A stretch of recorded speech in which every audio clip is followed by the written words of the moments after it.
stand up as quickly as I can and grab the sword from him. That was too easy. I bark warily as his mouth twists into a smirk. What are you doing? Why are you helping me? Help? All I did was cut some ropes. Besides, I'm curious to see what you'll do with that toothpick of a sword. Talks like he doesn't care at all what happens. Don't think about it too much, princess. Probably a little too much for your small head. Ooh.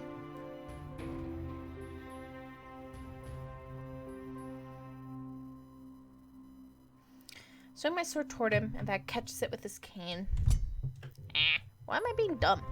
You think I'm the only one you should be fighting? The door creaks and falls off its hinges.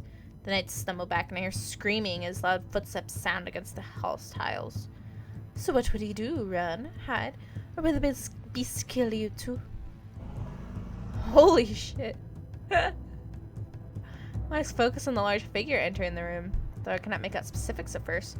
Form grows more distant the further it moves into the room. Whatever this is, I cannot fight it. There's a moment of eerie silence, and Alcester yells, and the knights rush forward, attacking the beast as a collective. The beast throws them off with surprising nimbleness, his rage in every swipe. Dodge away just before a man's body falls on top of me. Holy crap. Over here, beast. His voice has devolved into many things. Sir Alcester rushes at the beast. Finally managed to get a clear line of sight of the king, still bound and helpless on the throne. The king. I have to get him out of here. Run toward the throne, but someone stops me dead in my tracks. Saving the king really shouldn't be your priority now. Grit my teeth and swing my sword at Varg. Easily darts away from me. I would be watching your back. Is that I notice the beast slowly making its way toward me. Why would it be after me? Either I stay here and fend it off, or Alcester catches the beast with the sword swipe of his the broad swipe of his sword. My trigger finger. Points urgently at the king and at the doors. The beast moves again, and I realize that it is once more heading toward me. There's no way I can help the king in this kind of mess. I need help. I have to find the others. Hopefully Alcester will keep this beast busy long enough for me to get them. I turn and bolt through the room, weaving my way through the chaos of the knights, head toward the door. Glancing over my shoulder one last time at the king, his eyes are trained on the battle before him. His hands grip the arms of the throne, but there's nothing he can do. I'm so sorry. I'll be back. But for now, I have to find the others. I dart past the carnage in the room, stepping over and around bodies as they appear. Halfway through the door, the beast lunges past Sir Alcester, and for a few moments, I think he might be attacking me. Stay back. Hold my sword out in front of me, and I stand in a defensive position like Claude taught me. But the beast never reaches me. You ruin everything, beast. Alcester is suddenly in front of me, waving his sword at the beast. I stumble back toward the doors, my heart beating loudly in my chest. I have to get out of here. Interesting. The Beauty and the Beast. Aww. Where'd the beast come from? Knights immediately rush toward me. I back away as far as I can without re-entering the throne room. Princess, come quietly and we'll keep you somewhere safe until this all dies down. I cannot take them all at once. Even knowing that I still pull out my sword, take a few steps back, and then suddenly feel my back pressed up against something. Ugh. Ah! The beast stands behind me, its back to me. Standing in its shadow, and I realize that if it turns around, it could swap me to the walls like the rest of its victims. But it's just standing there. Together. Together? The beast says nothing more, though I still feel on edge. There's something oddly familiar about this. Claude told me once before it was better to fight back to back. I will trust you for now, whatever you are. I do not know if it understands me, but I can hope. It seems more like a human than any kind of animal. Princess, get away from the beast. It will. The knight never finishes his sentence as the beast sends him flying through the air. Why is it helping me? Because it's Claude, you dingus. The knights fall like dominoes to the beast. I managed to remain standing when I struck them with my sword. Just taking out one is so hard. This men have been trained for years, while I haven't even had the luxury of a year. The corner of my eye sense movement. I see the gleam of silver and hear a grunt as the sword is raised into the air. The sword is nowhere near reaching me, but the beast. aim a kick at an approaching knight before whirling around to look at the beast. The oncoming sword comes close to the beast's exposed back, and I know the beast will not be able to dodge in time. Move! I should pass the creature and catch the knight's sword with my own before it can harm the beast. My arms are shaking underneath the strength of the impact between our swords. I feel like my arms are going to give out. And a flash of light appears, so bright that everyone's temporarily blinded. I stumble back, rubbing at my eyes. From the sounds of it, the beast is continuing to drive back the knights, most of them shouting. What was that? I'm finally able to see again as I automatically land on my feet. I stare in shock. What the heck? My slippers? Quickly reach up to my pendant, realize it's no longer there. I completed my 3 good deeds. My freaking name. I can't. But sorry. It knows my name? Look around and realize that the beast and I are alone. The knights have fled. Beast drive off the rest of them? I feel the pressure at my back and realize the beast is touching me. First instinct is to run. The words it utters next to me paralyze me. You okay? Your word sounds breathless in pain, like it takes too much to speak. Is worried about me? Watching in shock as the beast appears to gesture toward my shoes. You did it. I'm confused about the second one I did. Was it just helping them, the 2 knights, to get together? I think. I step back warily. What are you? Beast reaches out and I see something glittering in the palm of its hand. Oh, it's gonna be. Ah! Even though she's an idiot and doesn't know it's him. Well, I guess she's not an idiot. She doesn't know any fairy tales. But. So cute. The rose locket. For a few moments, my heart plummets into my stomach and my hands begin to quiver. What did you do to Claude? Beast's shadow figure curls over the locket even as he stares at me. Gave me. I gave that locket to Claude. Oh my god. Beast only stares at me for a few moments longer. Then I realize that his words, nothing more than a pained growl, did not hold any malice. Gave that locket to you? Beast slowly nods. Grasp my sword loosens as I stare at him in shock, realization dawning upon me. Claude? Yes. So this is your secret? Why would you not tell me? I could have hurt you. Claude is another form, curse form, and he never told me. Why?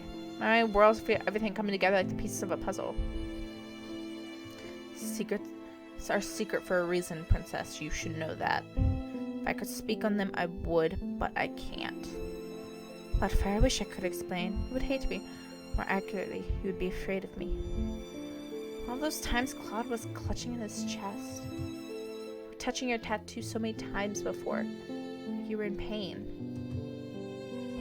The beast growls. It sounds surprisingly soft. Almost a sigh. Curse. Then the tattoo was a warning.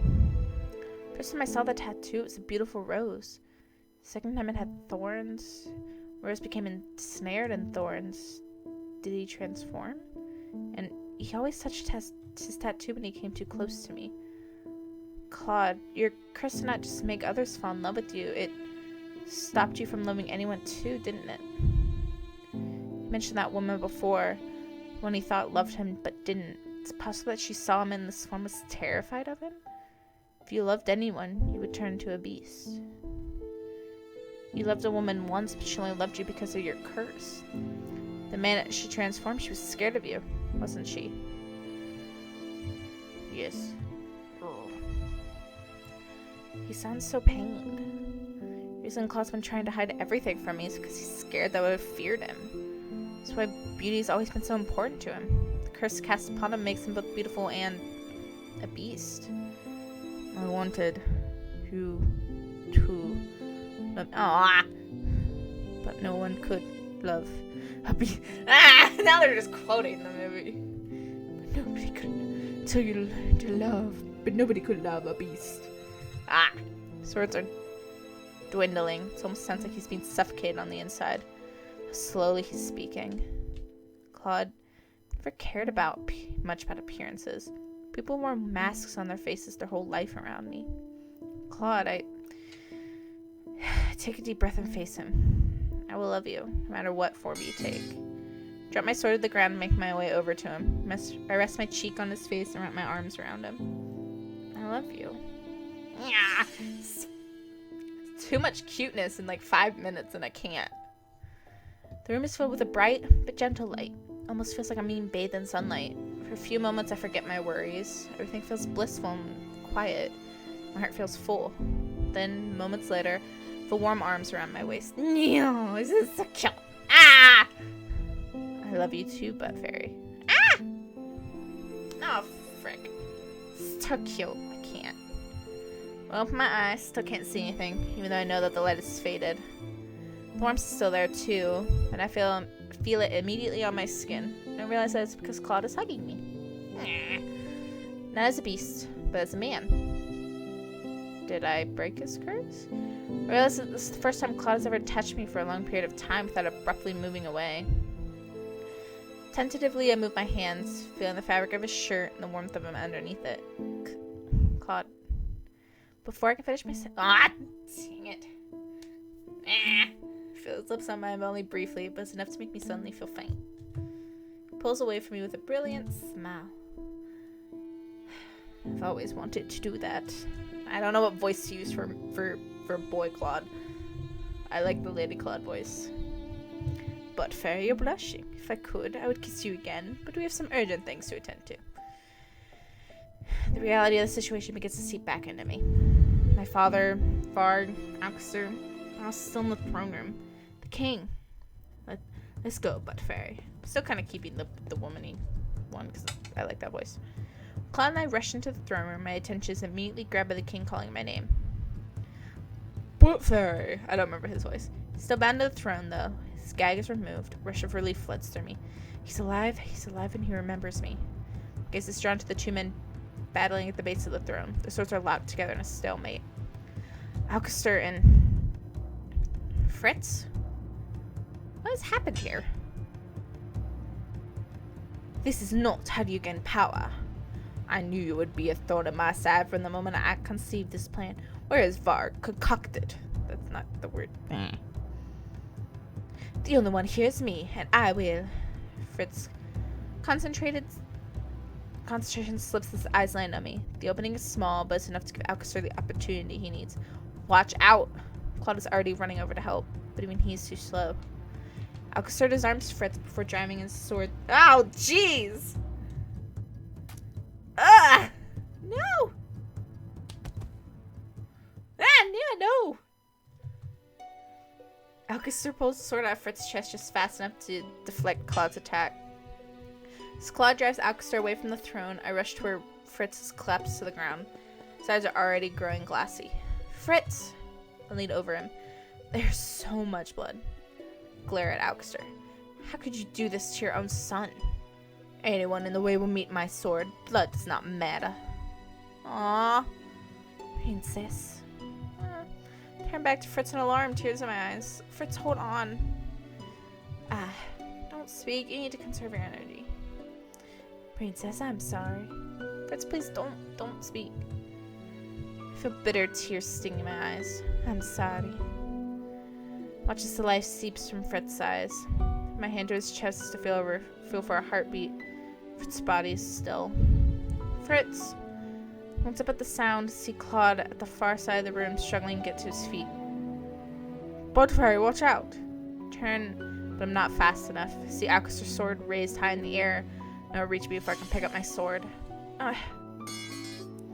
Sword falls from Alcaster's hands. A bright red ribbon of light twines around the hilt of the dagger.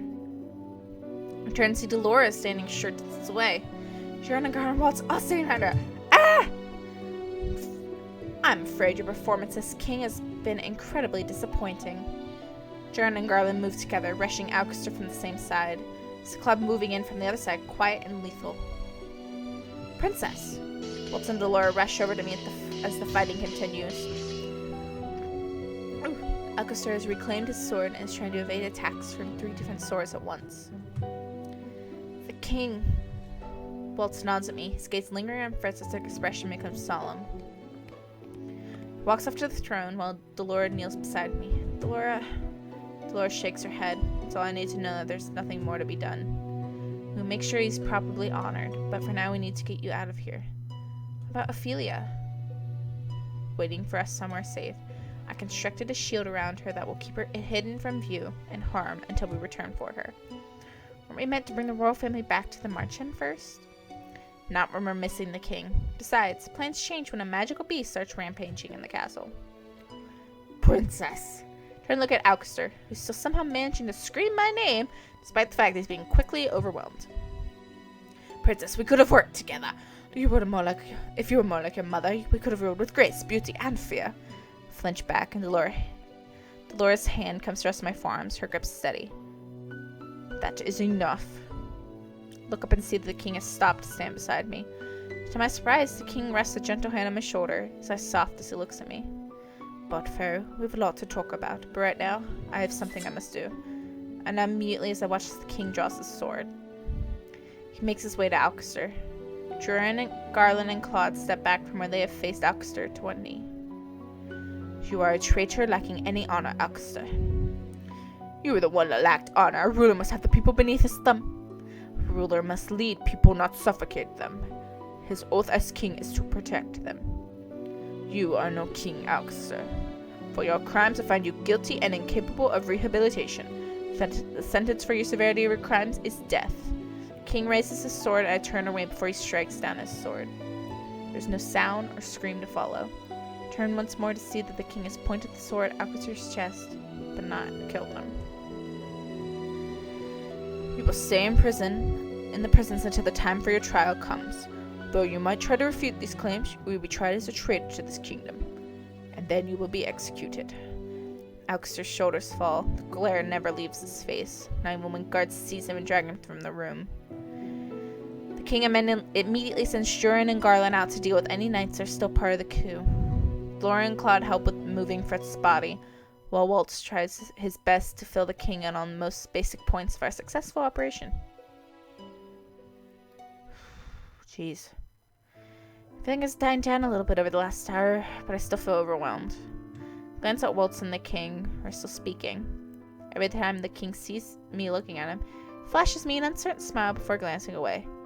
I know he wants to speak with me. I'll talk with him after I get Fritz's body out of my mind. It's my fault he died, wasn't it? He saw me and stumbled. Hey, princess. What are you doing here?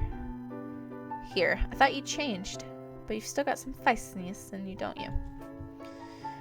Many years ago, when the war ended, we were all faced with a feeling just like this, princess. We'd lost so much, and the future seemed so grim. But now it's different. You have a future. You broke your curse, princess. That gives you some kind of hope. In addition, you broke Karma's. Memories of Claude's arms around me, of his lips on mine, come flying back to my foggy mind. My heart still feels tight, but it's a little lighter when I think about him. I wish he was here right now. How did I break Claude's curse? Claude, I don't think I'll ever get used to hearing his real name. Seems like he hasn't told you yet. I guess it's been pretty hectic. So Claude turned into a beast because he loved me? Well, I guess I could give you the laydown of his curse. Stop! Desist! Dora has not even started to speak when Claude runs into the room, gasping as if he's been running through the halls. Curse? Are you speaking about my curse? No way he heard us talking in the hallway, is there? Even I feel at a loss for words right now. I sense that you might be talking about me. Oh my god. Prince was just asking me about your curse. Oh, then I was right to come running. Here, I was just guessing at what you might be talking about. Claude's curse was based off the tale of the Beauty and the Beast. Claude easily finishes her sentence. Delora holds up her hands as if in surrender. So eager to steal the spotlight. Well, you are talking about me after all. You always told me that your curse was just the Beauty's curse, though. Well, yes, because the other half was a little difficult to explain, wasn't it? He has a point. I think he might have been able to save us all some trouble if he hadn't been so secretive about his curse. He really must have been scared that I'd shun him. Allow me to explain, Princess. In the fairy tale, a prince of a kingdom is transformed into a beast because his heart is as cold as ice. Sound familiar to a certain icy princess, eh?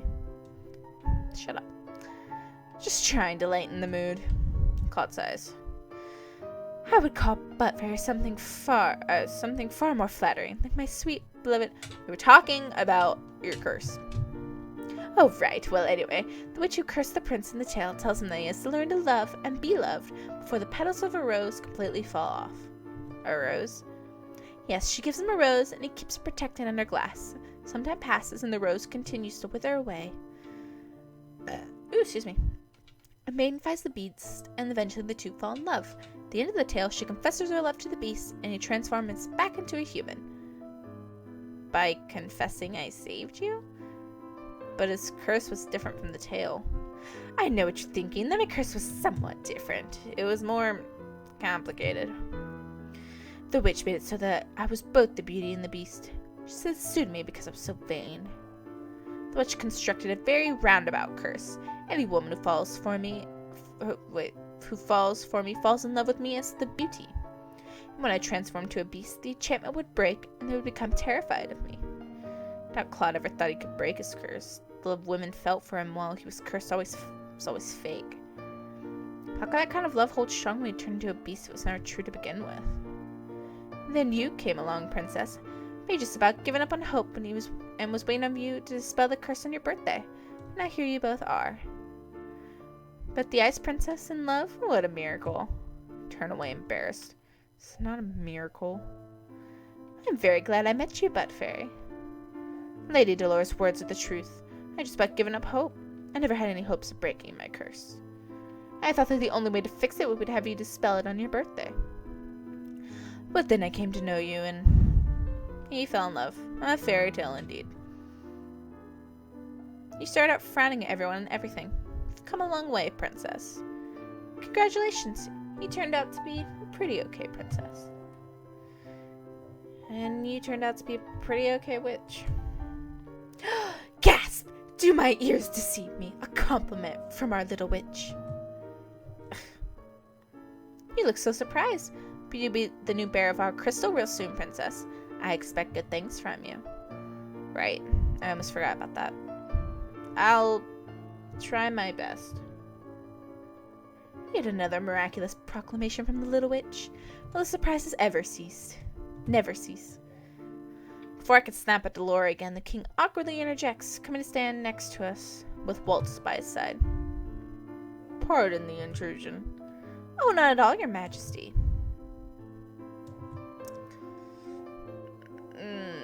This is a fun time, isn't it? Let me just...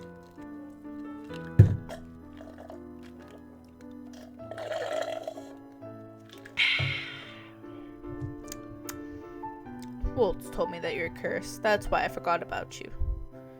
Yes. Even if it was by a curse, I feel terrible that such a thing could have ever happened. So I'll make it up to you. You can catch up from where we were many, many years ago. Maybe things can be different. I'm sorry. What for? For being the way that I was before, for shunning Ophelia and her children. Oh, Ophelia. They bring her back to the marching? Ophelia is still here. After the fight After the fight was over, she was shown back to her room. She was still waiting for Ron and Emmeline to return. Now, would you maybe be willing to tell me the story from the beginning? Perhaps I could fill in the gaps, your majesty. Claude. King looks startled when he stares at Claude. He blinks. He's just noticed his presence. Oh, and you are? Claude elegantly bows before the king. I am Prince Claude of Bergantia. Pleasure to finally meet you, your majesty. The lost prince? King turns to me with a puzzled look. It's a long story. Claude surprises me by wrapping an arm around my shoulders and pulling me closer to him. Everyone looks shocked except Delora, who looks like she's trying not to laugh.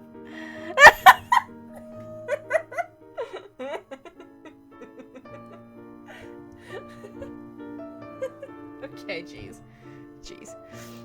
You don't just say this. This is not the first impression my father should have of you, sir.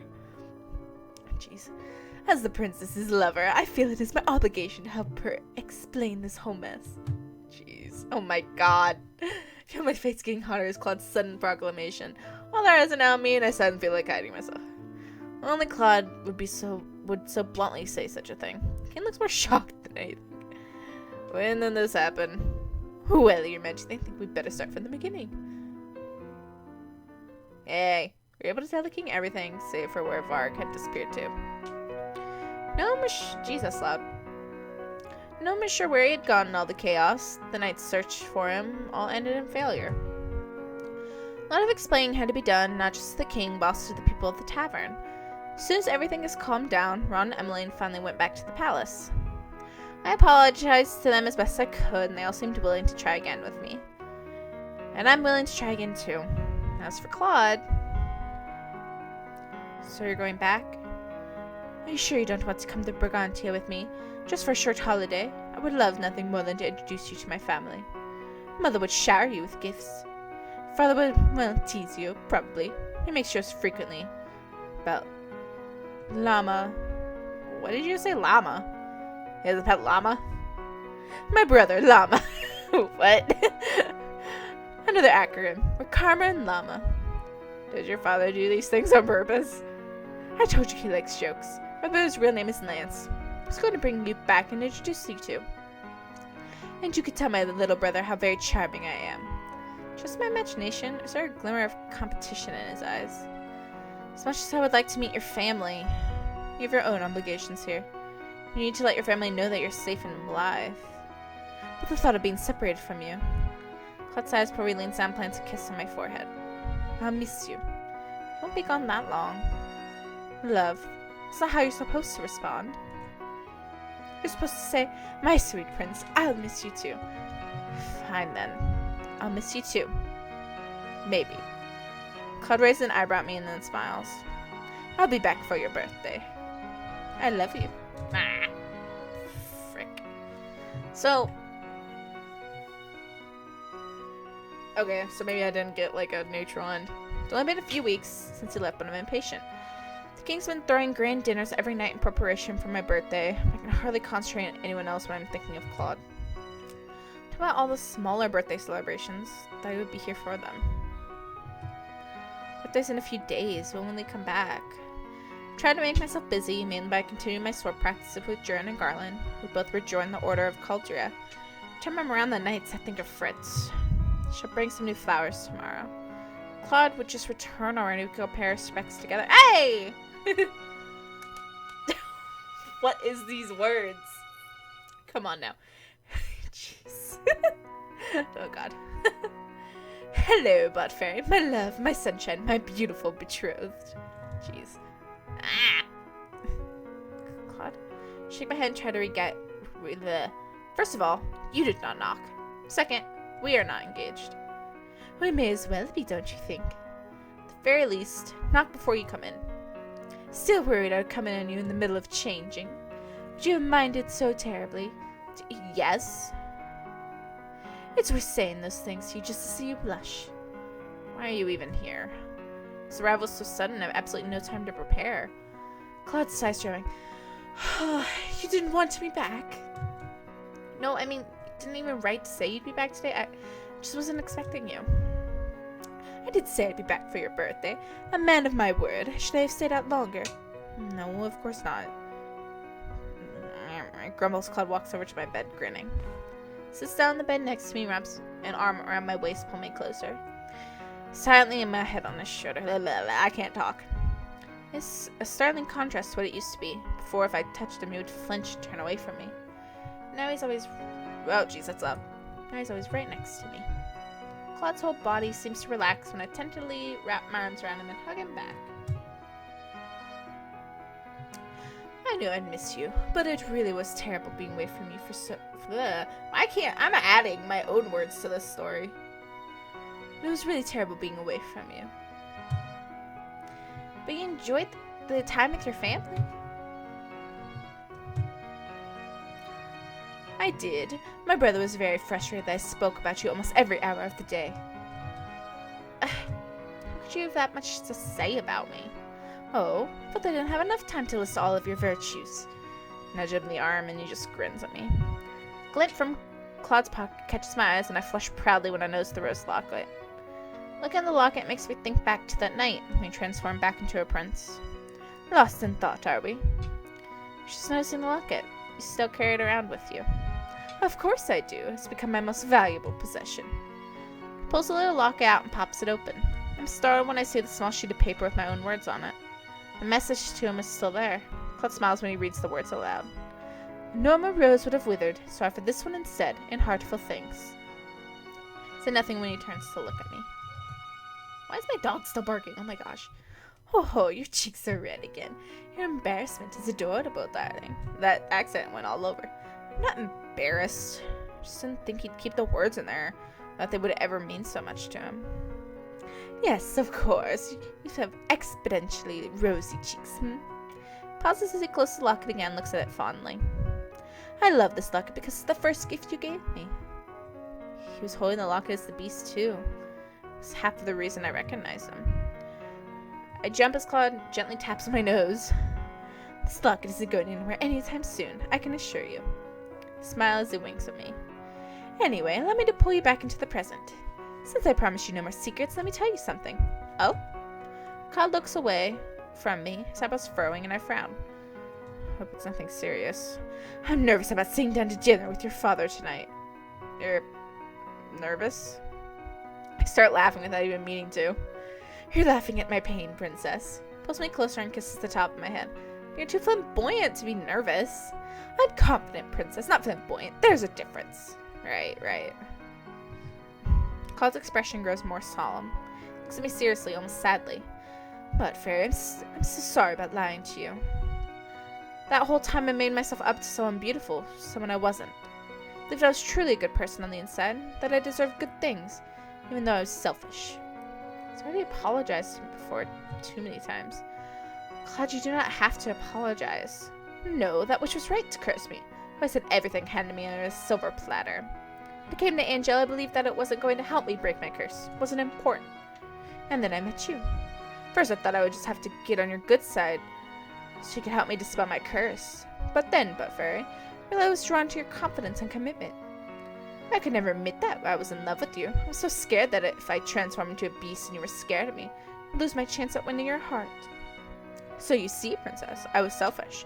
I wanted all of you without having to give you all of me. I look down at where our hands are intertwined, and I grip his fingers tighter. I've told you enough times now that you have nothing to apologize for. But if you insist on apologizing, maybe you gotta do something to make it up to me. Those words are out of my lips before I can even think them. I stop suddenly trying to ignore the hot flush on my cheeks. Claude looks at me puzzled. For a few moments I feel triumphant that I've caught him off guard. Then the puzzled look fades and Claude just grins at me. Oh my, so forward. Forward? Open my mouth to apologize when he suddenly grabs my hands and tugs. Oh, jeez. Ah! That's not what I meant. The instincts Claude taught me in my sword fighting are quickly overwhelmed by my surprise. Another time Ollie has me pinned down to the bed and is leaving just, okay. It's not as weird as I thought it was gonna be. I'm disappointed. Princess, you knew my weakness and you didn't even exploit it there. Your weakness? Yes. He leans close to me and our noses almost touch. Cheese. Ah! The cheese! The cheese! I can't handle the cheese. My weakness is you, Butt Fairy. Aww. Yeah, it's so cute. He leans down, our lips finally meet. Relax into the contact. My earlier tension melting away. Feels when he smiles at me. See, I let my guard down in front of you. I let my guard down in front of him too. Jeez. And only him. This whole time all I've wanted to do is be able to touch him like this. His fingers move gently at my arm and he leans down to kiss me again. Jeez. Stop it with the— Oh no. Sound of a knocking starless bow. A muffled voice comes through the door. Princess, the king is requesting your presence down the dining hall. Says that your friends have arrived. Ah! Princess? The doorknob began to turn quickly speak. Yes, I'll be there in a minute. I will let him know. First the curse, and now this. It's as if the world is conspiring against us. Kissed me once more on the forehead before slowly sitting up and running hand through his hair. Catch the mischievous look in his eyes as I smoothed down my own ruffled hair. Don't worry about Fairy. We'll finish this later. Feel my cheeks flush. You say such uncouth things. Yeah. Claude chuckles before he stands up and offers his hand. Take it and smile up at him. I love you, Butt Fairy, and now I get to say it as many times as I like. I love you too, Claude. Stand up on my toes, plant a kiss on his lips before heading to the door. Let's go. Do. No! Aww. It was so cute. I don't think I got the best ending, but maybe I did. I think it'll probably tell me. Whoop. It's midnight. Okay. I'm getting like recap images.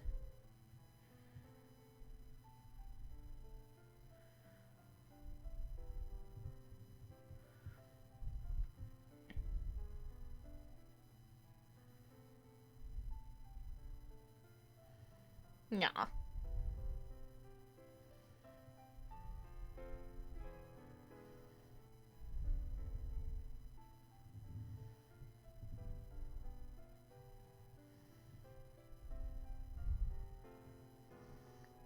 Oh man.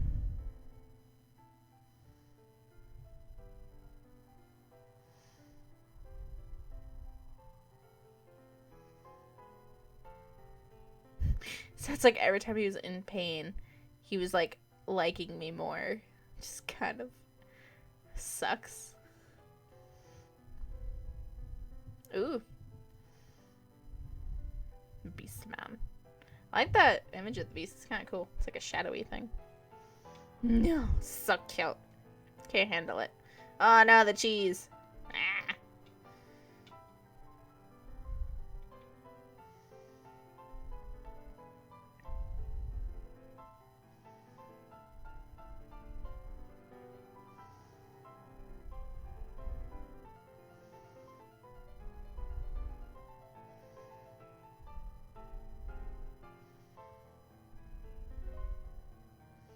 Thank you for playing. Yay!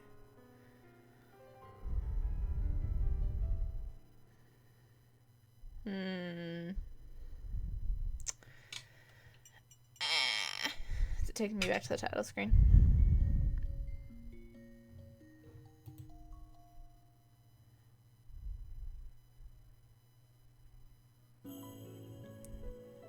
Rose in full bloom. Achievement. Ah! That's cute. So I'm... Okay. Interesting.